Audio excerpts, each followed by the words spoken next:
네, 다니엘서는 역사상 가장 암울했던 시기, 특별히 이스라엘의 국가적 암흑기 속에서 많은 백성들이 혼란과 고통을 느끼고 있을 때 지어진 서신입니다. 다니엘은 이 서신을 통하여서 묵시 문학을 통하여서 고통받고 있고 힘들어하는 백성들을 향해서 핍박 속에서도 하나님의 복음을 들을 수 있는 격려와 마음을 담아서 다니엘서를 기록하고 있습니다. 다니엘서의 저자는 이름 그대로 다니엘입니다.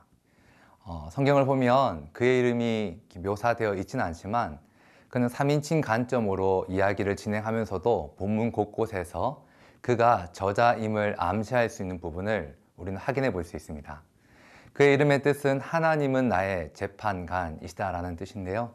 비록 어려운 상황이지만 그의 이름의 의미를 통해서도 어려운 상황 속에서도 세상을 심판하시고 또 이스라엘을 향하여서 회복의 말씀을 주실 말씀이 다니엘서가 되겠습니다.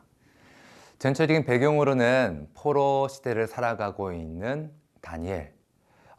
당시 이스라엘은 BC 605년도에 그러니까 바벨론으로부터 침략을 당하게 되고 다니엘뿐만 아니라 이스라엘에 있었던 모든 귀족들, 때로는 지식이 있거나 때로는 유능한 사람들이 바벨론으로 모두 노예로 끌려가게 됩니다.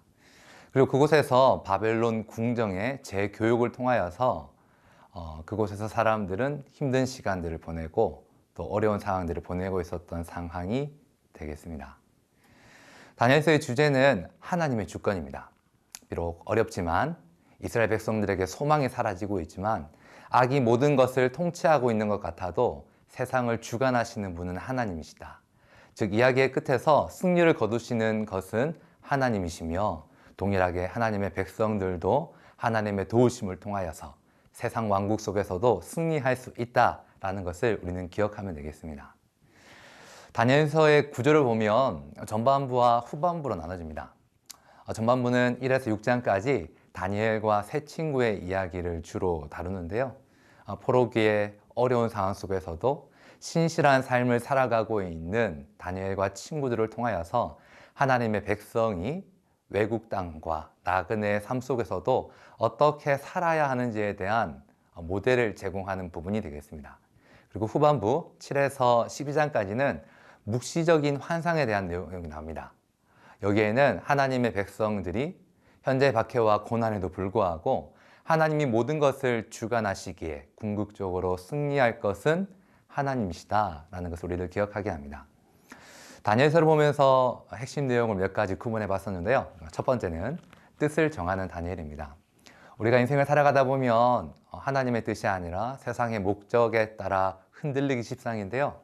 오늘 다니엘을 통하여서 우리가 볼 수 있는 것은 세상의 왕국 속에서도 세상의 힘 앞에 우리가 무너지는 것이 아니라 세상의 음식과 왕의 힘 앞에서도 하나님의 뜻대로 살아가고자 결심하는 다니엘의 모습을 볼 수 있습니다.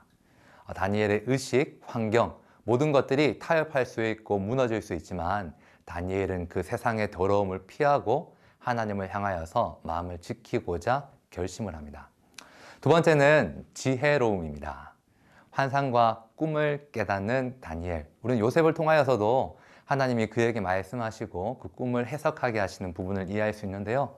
비록 포로 시대이지만 하나님의 계시가 제한적이고 하나님의 뜻을 구분할 수 없는 상황 속에서도 포로 시대에 길을 내시는 분이 하나님이시다라는 것을 우리는 깨달을 수 있습니다.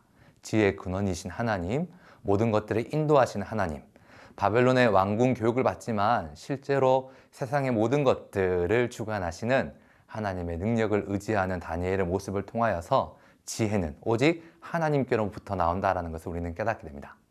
세 번째, 우리는 다니엘을 통하여서 구원하시는 하나님을 볼 수 있습니다. 비록 이스라엘 백성들이 세상의 나라에서 곤란한 상황을 당하고 어려움을 겪고 있지만 우리의 삶의 궁극적인 구원자는 세상의 어떤 왕도, 눈에 보이는 인간도, 어떤 시대적인 다른 것이 아니라 철저히 우리를 죄에서 구원하실 분은 예수 그리스도 한 분밖에 없다는 것을 우리는 깨닫게 됩니다. 다니엘, 그는 포로의 시간을 보내고 그 시간 속에 어려움을 당하고 있지만 하나님께 뜻을 정하고 하나님을 붙들려 있을 때 다니엘의 인생 속에서 풀무불에 던져질지라도 사자굴에 던져질지라도 그의 믿음을 보시고 구원하시는 이는 하나님이시다라는 것을 우리는 깨닫게 됩니다. 오늘 다니엘서를 우리가 다시 한번 정리해 보면요, 하나님께서 세상을 다스리시며 하나님의 백성들에게 은혜와 긍휼을 베푸신다라는 것입니다. 비록 우리가 코로나 시기를 보내고 힘든 상황 속에서도 때로는 신자로서 믿음을 지키는 것이 어렵지만 세상에서 신자가 소수고 연약해 보일지라도 우리와 함께 하시는 하나님, 그분에게 우리의 뜻을 맞추고 그분을 위해서 살아갈 때 하나님이 우리에게 손 내밀어 주시고 구원해 주시고 세상 각처에서 하나님의 선한 영향력을 끼칠 수 있는 하나님의 사람이 되게 하신다라는 것을 기억하면서요, 다니엘 말씀을 통하여서 세상에서 승리하시고 거룩한 빛과 영향력을 끼치시는 여러분이 되시기를 주님의 이름으로 축복합니다.